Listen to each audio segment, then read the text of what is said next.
চলতি বছরের মে মাসের প্রথম 12 দিনে দেশে 160 কোটি 50 লাখ মার্কিন ডলারের প্রবাসী আয় বা রেমিটেন্স এসেছে।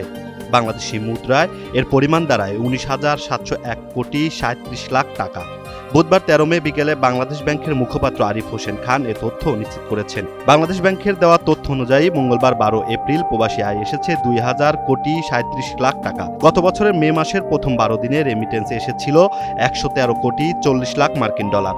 সেই তুলনায় চলতি বছরের একই সময়ে প্রবাসী আয় বেড়েছে 41.60%। চলতি অর্থ বছরে 1 জুলাই থেকে 12 মে পর্যন্ত সামগ্রিক চিত্র বিশ্লেষণ করলে দেখা যায় এ পর্যন্ত দেশে 3,093 কোটি 80 লাখ ডলারের প্রবাসী আয় এসেছে।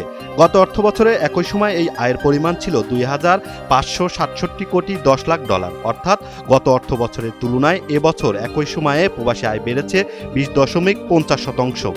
অর্থাৎ গত অর্থ বছরের তুলনায় এবছর একই সময়ে প্রবাসী আয় বেড়েছে 20.50%।